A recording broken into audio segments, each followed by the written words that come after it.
Hello, my dear student. Welcome to my YouTube channel Perfect Coaching Classes. तर आज आपल्याला एक नवीन चॅप्टर चालू करायचं आहे ज्याचं नाव आहे प्लांट वॉटर रिलेशन. ओके, तर प्लांट वॉटर रिलेशन ह्या चॅप्टरच्या पूर्ण रेकॉर्डेड लेक्चर मी यूट्यूबवर अपलोड करणार आहे. तरी सर्वांनी पूर्ण चॅप्टर पहिल्यापासून तर शेवटपर्यंत व्यवस्थित बघून घ्या. ओके, चला. तर प्लांट वॉटर रिलेशन मध्ये आपल्याला एक प्लांट फिजिओलॉजीचा चॅप्टर आहे हा, आणि यामध्ये आपल्याला डिटेल मध्ये एक्सप्लेन केलेलं आहे की how water is important to the plants as well as other organism, but specially for plants how water is important. Okay, तर हे सर्व याच्यामध्ये या चॅप्टर मध्ये इन्क्लूड केल्या गेलेले. ओके, तर मग प्लांट वॉटर रिलेशन या चॅप्टर मध्ये सर्वात पहिले आपल्याला वॉटरचं इम्पॉर्टन्स दिलेली. Why water is very important to the plants. Okay, so why water is called elixir of life. कुठल्याही सजीवाचा वॉटरला एक इलिक्झियर का म्हणतात? What is mean by elixir? Elixir is nothing but it is very most important liquid. तर याला आपण काय म्हणतो मराठीमध्ये त्याला अमृत असं म्हणतो. तर जीवनाचं अमृत म्हणजे काय? पाणी. तर पाण्याला जीवनाचे अमृत असे का म्हणतात असा तो प्रश्न आहे. तर का? कारण खालील प्रॉपर्टीज पाण्यामध्ये असतात. कोणत्या प्रॉपर्टीज आहेत बघा. तर पहिली प्रॉपर्टी आहे a typical cell contain 90 to 95% of water. सेलच्या सायटोप्लाझम मध्ये किती टक्के पाणी असतं? 90 ते 95% पाणी असतं. दुसरा पॉइंट काय सांगितलं आपल्याला? Water is liquid at room temperature. Liquid कोणत्या फॉर्म मध्ये आहे? कोणती स्टेट आहे वॉटरची? Liquid at room temperature. Okay, तिसरा पॉइंट सांगितला की water is neutral and the best solvent. काय म्हणतो आपण पाण्याला युनिव्हर्सल सॉल्व्हंट म्हणतो. Why? Because most of the substances may be inorganic and some of the organic can easily dissolve or readily soluble in the water. That's why we can say that water is a best solvent, or we can say that water is universal solvent.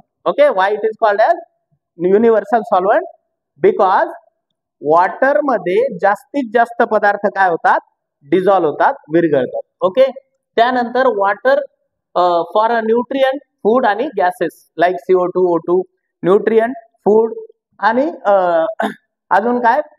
Gases like carbon dioxide and oxygen, because we know that in plant there is a absorption of carbon dioxide and removal of the oxygen, for in which process photosynthesis in leaves. Okay, तर हे सगळे material कशामध्ये easily soluble आहे?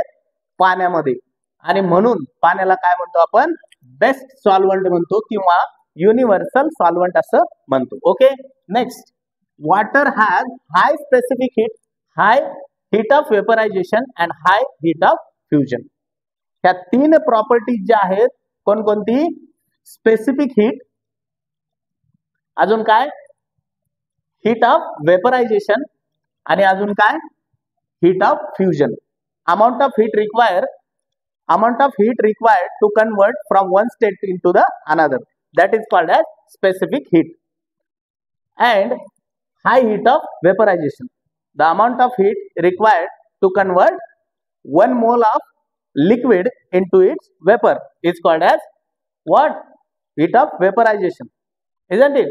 At constant temperature, keep in mind. Okay, so heat of fusion means what? Amount of heat required to convert a substance from solid state to the liquid state, that is called as heat of fusion.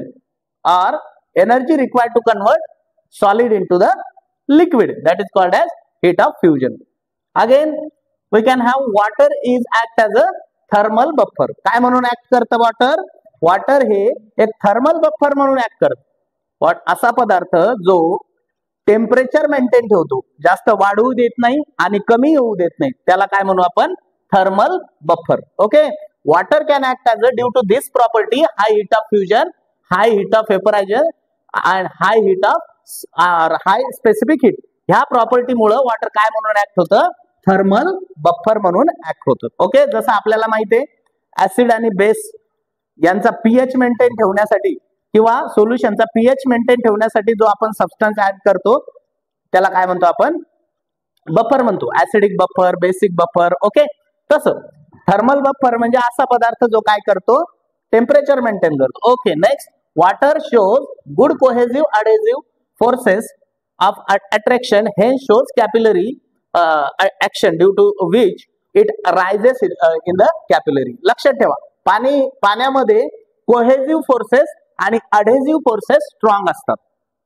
Cohesive means what, cohesive forces म्हणजे दोन वेगवेगळ्या एकाच पदार्थाच्या मॉलिक्यूलमध्ये, different मॉलिक्यूलमध्ये, एकाच कंपाऊंडच्या different मॉलिक्यूलमध्ये जे attractive force असतो त्याला काय म्हणतो आपण, कोहेसिव्ह फोर्सेस. जसे की वॉटर आहे, वॉटरचा एक मॉलिक्यूल दुसऱ्या मॉलिक्यूलला स्ट्रॉंगली अटॅक असतो.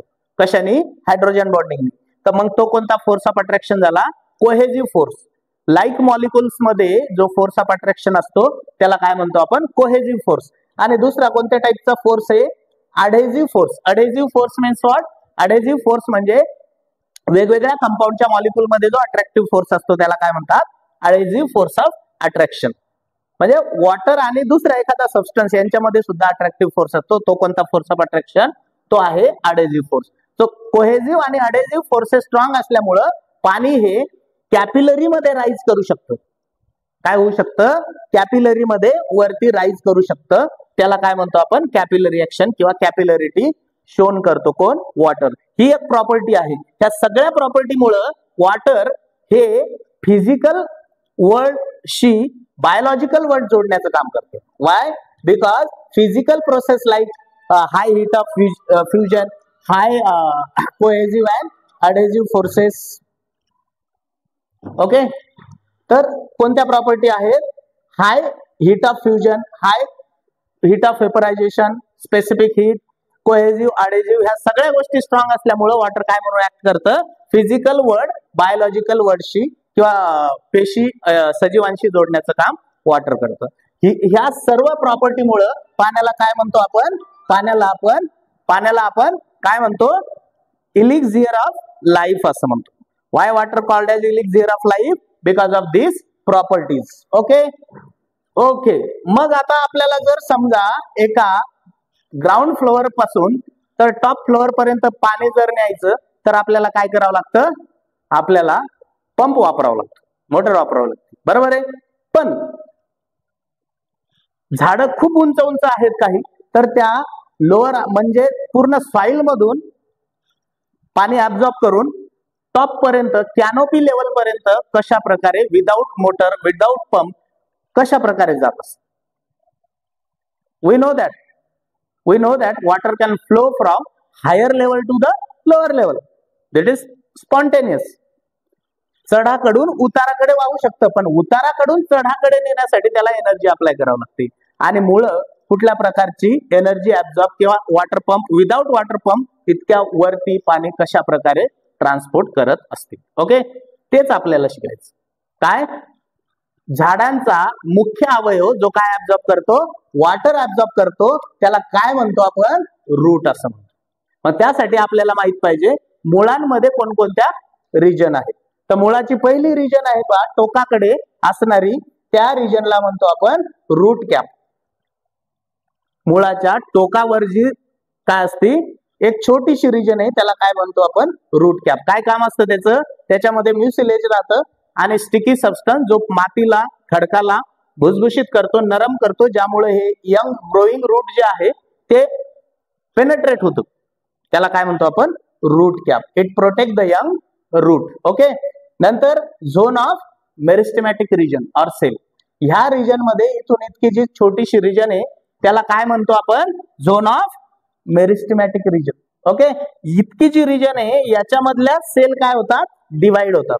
कीप इन माइंड, ज्या सेल मध्ये डिवाइडिंग प्रॉपर्टी असते त्याला काय म्हणतो आपण, मेरिस्टेमॅटिक सेल म्हणतो. ओके, तर ह्या रिजन मध्ये सेल डिवाइड होतात. याचा अर्थ काय, याचा अर्थ ह्या रिजन मधल्या सेल काय करण्यासाठी महत्वाचे आहेत, मुळाची ग्रोथ. कारण नंबर ऑफ सेल इन्क्रीज झाल्या सेल डिव्हिजननी काय होणार, तिथे ग्रोथ होणार. ओके, नेक्स्ट, याच्या जस्ट बिहाइंड जी रिजन आहे त्याला काय म्हणतो आपण, झोन ऑफ इलॉंगेशन. इथे नेमक्याच तयार झालेल्या नवीन नवीन सेल मागे पडतात, त्यांची लांबी वाढती, त्याला झोन ऑफ इलॉंगेशन असं म्हणतात. ओके, ठीक आहे. त्याच्या जस्ट बिहाइंड जी सेलची रिजन आहे ती आहे root hair, zone of root hairs. And this is what very important for the absorption of water from the soil. मुळाच्या कोणत्या अवयवामध्ये पाणी शोषून घेतल्या जातं, तर कोणता अवयव आहे ते, कोणती रिजन आहे, zone of root hairs. Got it. तर ही रिजन आहे ज्याच्यामध्ये काय ऍब्झॉर्ब होतं, वॉटर ऍब्झॉर्ब होतं. ठीक आहे, zone of root hairs. Root hairs are single unicellular and they are unbranched, having thin cytoplasm, and they are epidermal in origin. Epiblema cell, epidermal cell पासून प्रत्येक रूट हेअर ची काय झालेली असते, निर्मिती झालेली असते, ज्यामध्ये they are in the close proximity of the water in the soil. Okay, so these are the parts which are important for the absorption of the water from the soil. Got it? Okay, तर हे part आपल्याला आता याच्यानंतर शिकायचे, कोणते, structure of root hairs. Okay, thank you.